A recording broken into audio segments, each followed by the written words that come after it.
What you saying? The camera's rolling. The camera's rolling. Yes. The mic is on. The mic is on. The mic is on. Thanks for joining me again. No problem. I'm happy to be here. Like, oh, my St. Louis accent came out hardcore right It there. never leaves. What do you mean? I think it leaves, but apparently. Cheers to the delusion.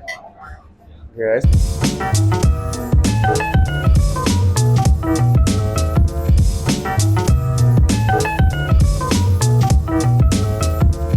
I've known you for, what did we say, 5 years, was it?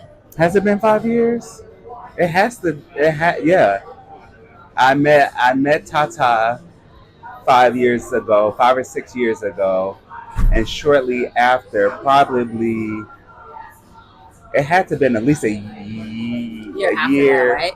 I remember into Tata it. talking. I remember it was Tata's working at Lily's. No, it has been more than that, right? Tata's working at Lily's, and she met Sai, and that was like kindred spirits. And then like a year after that, she met you, and it was. I remember it because she was like Sai's to be my baby daddy, and then we like fought over that.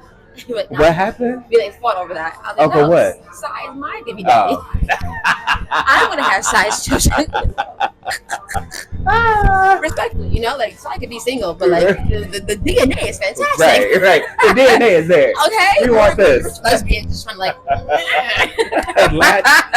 Little do you know. And then like I feel like no more than a year after, she was like, you know what? I'm done arguing with you. I have a new baby daddy. It was you.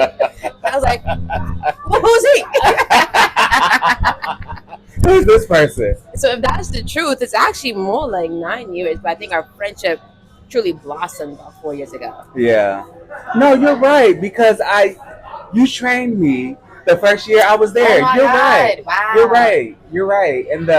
In my little old basement, and I threw up that particular day. It wasn't me. And that's how I knew you were a good trainer, though. I won't put it past you. I've had NFL trainers train me.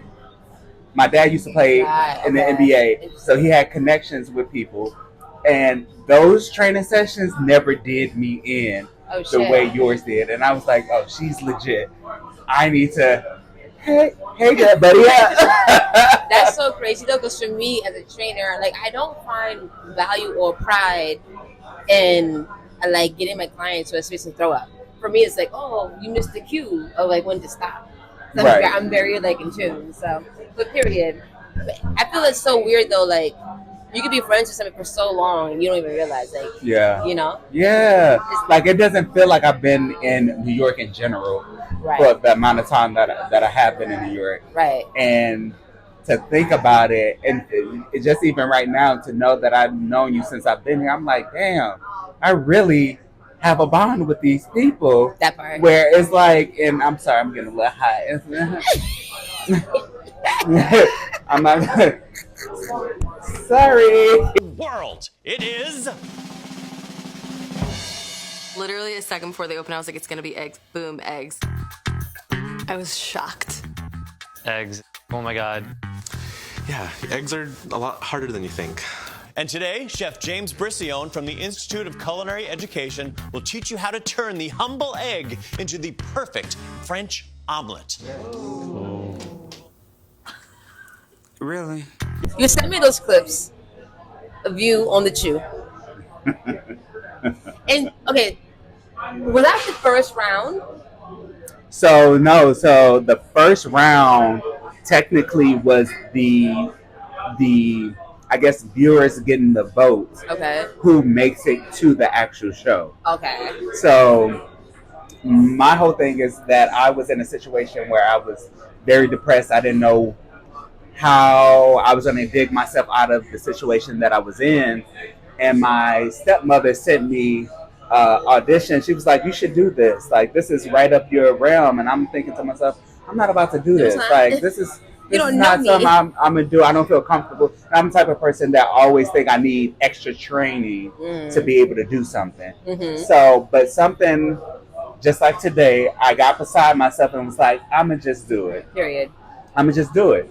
So I was able to find somebody that was a videographer. Shout out to Daphne for referring me to this person, but definitely referred me to a videographer, and he was able to, I created the whole template, how I wanted to go.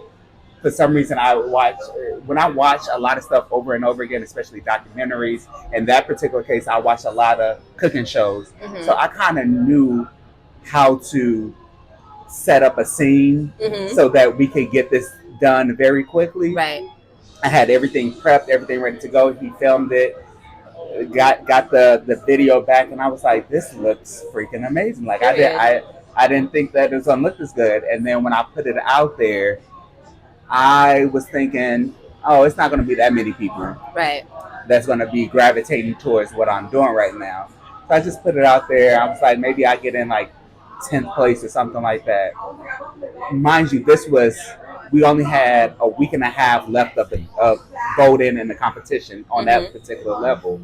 And within 2 days, I moved from 20th to 10th Period. to number one. Okay. Just to go what? To number one. To number one. And to me, that really showed me the power of community. Amen. It did something. Yes. It stirred something in my spirit where I was like, this is what I needed to know that I'm seen. First of all. Amen. Yes. Yeah. Yes. Like it's like these people actually are rooting for me. Yes. Because you don't see it. Yeah. You don't see it. You have people there that is in your corner and all that type of stuff, and it is, shooting you different things. But that scope ideas. is as small as a MySpace top 8, bro. But to see it all at once, right, and people focusing on your betterment, yes, was something that even now, like I get chills. Yeah. I'm not a crier, but like I would love to shed a tear right now. Maybe we can get him to cry today. I would love to shed a tear. Let's get deep today. Put that microphone away. No, I'm not gonna pivot out of it, but like can very great from what's going on in my personal life and what I'm going through that you know of. I can very much so attest to that. Where it's like you live your life and you know that people are, they're there for you, but like you don't really feel it. You don't fully believe it because you don't really always see it. You don't know what that support looks like. Yeah. Sometimes it's like a thumbs up, I support you, but then when you see like the numbers going up and you see that like the direct correlation of like your support made me come here. Yeah. It's a very like grounding. I'm not alone on this planet kind of experience. Yes, it's that whole idea that the community that you have around you does not rest only because you bring something to them. Right. They want to see you win because. Amen. Now, mind you, I just came back from watching like Next Level Chef with Jordan Ramsay, where like you get the fucking like elevator of food of like everything between like beef tongue to fucking canned beans, sardines, all of it. And they're like, here's your hard challenge, make an omelet. And your face in that video was my face in real life. I was just like, so legitimately, this face. You gonna see it. I was perplexed. The reason why I was perplexed was because I had people around me that was like, oh, we're doing like Top Chef type of stuff, so let's prepare you. We're going to do challenges and all that type of stuff. So I made ceviche, I made bolognese, I made like everything in the world for these, mock challenges before I went on there. And somebody told me the hardest thing in culinary to make was eggs. Okay. And I said to myself, eggs? I can do eggs. No problem. And when I saw eggs being showcased, they got the that nerves. face. They got That face happened. I was like, really right now? It's really egg. Like, this is really the challenge. Not to say that, like I said, I know how to make eggs and all that type of stuff, but a French omelet is a lot different than anything else that you can make. What's a French omelet compared to any other omelet? Is there a difference? I won't say that it's really any difference other than the cooking technique behind it. Is it with the folds? It's with the fold. Where you gotta pull back the egg and then let the yolk run again? Yeah, so you push it in and let the egg continue to cook and all that type of stuff. And then it's the folding method to make it an omelet that is very rules, right? Yes, that's very difficult. And we had during I don't know if it's going to be shown or not, but during the competition we had practice rounds where they filmed us, practicing how to do the omelet.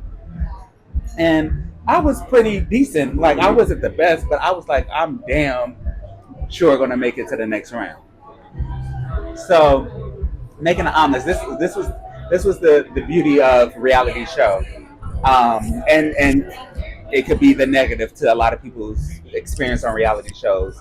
They could edit and chop and not say or say something that will give you cues on if you will make it to the next round or not. Right. So during my thing, one thing, certain things that I would say that it was my fault, and this is for anybody that's going out on a challenge, right? Period. One, do not finish early. Oh. I finished at least a minute early. Ooh. And I knew because I only had a certain amount of eggs that I could work with. So I knew in my head, I was like, damn, I'm finishing early. So what can I do? When I tell you I got to scrubbing, like I don't want to say ancient mama, but I was on my knees. No, not you working. I was working. You was I was like, oh, I gotta do something to be like, I'm not done, right? The seasoning, all that type of stuff that I done. All my eggs look perfectly clean. Maybe my first one wasn't the best, but like I said, we had multiple tries to get it right, and by the third one, I had the perfect omelet. Did you win? Did I win the challenge? Yes. No. Why did you? So, getting to that point, right? I got to the point where it's two things of why I didn't win. Okay, one, I feel like on my end, both of them could be on my end. One of them was the fact that I finished early. Okay. Before everybody. And they didn't say, they had only nice, good comments about my food. But they didn't show it on TV. However, there were people that were there that had negative comments like, it's runny, it tastes a certain type of way, this and that. So they got full conversation on how we don't really mess with what. You can say fuck. Okay, fuck with what you're, fuck with what you put out there, right? So that was one thing. The main thing that I believe that got me kicked off the show was that I wanted to be pro-black in a way that was very much in your face, very much so, and I'm all about it. Like I would never say don't do that. If that's who you are, be who you are. But in the entertainment world, it doesn't necessarily work that way. And so basically, what happened was that This Is America, Childish Gambino. This Is America. No, yeah. So that had just came out, and so I was like, oh, he had this one shot where he was like pointing a gun or whatever, or mocking pointing at a gun, and I wore a shirt that had him doing that. Not only that, I had symbolism around it where there were hanging bodies. Nick, you had a noose on your shirt? Not a noose. It wasn't a noose. It was just hanging bodies. You didn't know it was a noose. I digress. But I had that on my shirt. And so the producer, the person that was filming, shot an eye at me and was like, and then looked at the producer and was like, oh, look at his shirt. That's cool. That's interesting. All these white people. They sit in the walkie-talkie. Right. Mayday. We got a nigga on the loose. Mayday. Nigga on the loose. Mind you, this was before we actually did the egg competition. So they were looking for people that that they knew that they wanted to go to the next round. Yeah, and they were kind of prepping them they for. want the fucking story. Yeah, And they your wanted the was story. like, yeah. And so they got my story, but then when they saw the shirt, they was like, "Oh, he might be problems. He's problematic." Trouble. That's for a daytime talk show, the Chew, a cooking show at that. Well, the Chew, you fucked up. You lost the look, character, and quite frankly, you lost some good meals. You lost some great meals, some Amen. great entertainment that was coming from me. Not saying that the people that were on the show didn't have great entertainment. I was so proud of everybody that won the competition. I'm okay with it. It's their destiny. They good. They are. Do you know who won? Did you ever follow through on the show? Say that again. Did I follow them? Yeah, did you follow the show after, or did you just kind of like? No. So we were still there up until it was only shot within 2 days. Oh, okay. It was a week long rollout of this. Okay. So it felt like it was a lot longer. No, but you were just shooting for only 2 days. Yeah, we was only shooting. So the for 2 competition days. was in like a couple hours. Yeah. So I knew who won. Gotcha. We all hung out. We all partied afterwards. Like, and we're still like very close. Most of us are close. Like a lot of them still work in New York. Okay. One of them has their own baking business. Is that I have the end goal in my head a lot of times, and that end goal is the manifestation of everything of the collective, right? But I want to get to the end goal before anything else. Right. And what cooking teaches you is that there's a process, there's methods, there's different ways of going about cooking, there's different steps that you take with cooking that allows you to get to the end goal. And it's never not unless you ordering something off of Uber Eats. Right. And even still. Right. And that's instant gratification right there, right? Right to lie. Right. And I feel like the world is based off of instant gratification when there are processes and things that you have to do to get to the end result. And sometimes sitting in that and relishing in the moment and being very present gets you to a better product at the end than rushing through it and then like not unless you know what you do. My life mission, I feel like, of course, is to leave the world a better place than where I found it. Yeah. But locally in communities, I want to be able to buy back my block. I think that's my end goal, right? Buy back the block. That's gonna be on a T-shirt. Yeah, right. On Juneteenth. I should buy back the block. I'm not even gonna put that on the fucking. If you see it on here, it's because you're gonna buy the T-shirt. Buy back the block, like honestly, and this is to everybody that's out there that's into real estate that wants to figure out what to do next. St. Louis is one of those places where I feel like look up St. Louis World Fair and how St. Louis used to look. St. Louis is the sister city of New Orleans. St. Louis is on the waterfront, right? So there's a lot there that can be harnessed if you imagine, right? But St. Louis property right now, especially in the city, in the inner city, is trash. Like there's nobody buying. But what you said just now is fucking key, right? It's the vision, and it's like, you know, I feel like as Black people in America, like overall, we all share the fact that we have visions. We know what shit could look like, but various factors stops us from actually doing it. Some external, some internal. But like you said, like it might look shitty right now, but if you can see its potential, that's literally how Brooklyn was born. Yeah, like I remember it like in the 90s when I was growing up, like the atmosphere of St. Louis was so much different, so much more community. It was block parties, all that type of stuff. We used to have air balloons or whatever they call them. Yeah, flying above us all the time. They would have festivals with hot air balloons just flying above in the city, right? And so I want to bring back that atmosphere and for it not to feel as dangerous or as, you know, whatever as it is right now. Because what comes to my mind immediately is like St. Louis, Missouri is like, if you wrote the page out of fucking Huckleberry Finn, you're just like, we learned about it was a Huckleberry. What's his name? What? Mark Twain. No, Mark Twain. Huckleberry Finn. No, Mark Twain cave is in Missouri, right? I visited that cave. Mark Twain cave, child. And that's my point. Yes, like it gives very, like some of the stuff that happened in St. Louis is not talked about, like how they bombed or had a riot in St. Louis and tried to get rid of all the black people in East St. Louis.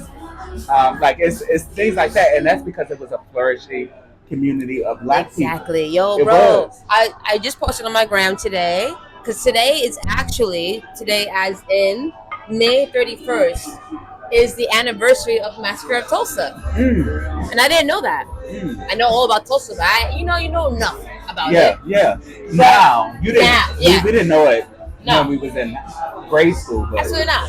When I learned about Tulsa in college with like my African American studies class and my mom's, and then eventually Watchmen came out, and I was like, "What, Regina fucking King? Let's go! Like, give me history." Have you seen that show? No, I haven't. No, bitch. Watch Watchmen. Okay. Watch Watchmen. If you want to learn about Tulsa in the most artfully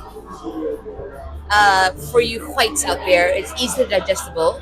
Because it's a bit like sci-fi-y. There's like monsters and villains and aliens. Oh, is it? Yeah. But it's all about Tulsa, and it's actually incredible. Wow, okay. Watch it. My artistry, what I think about, how I perceive things, how I'm able to see things visually is what brings me closer to who I am innately. So I would say an artist before anything. Beautiful. And that's in different facets. Right, just you an artist. I'm an artist. I feel that with you. And then that lends to the next and last question, which is, what is your drive on the days that are rough, raining, thunderstorm, mentally and physically? What is your drive that says, bitch, keep going? I think it's a lot of things. Some of it is my integrity, like what I want to be able to feel as though I'm on this earth making an impact and what's leading me to that particular impact.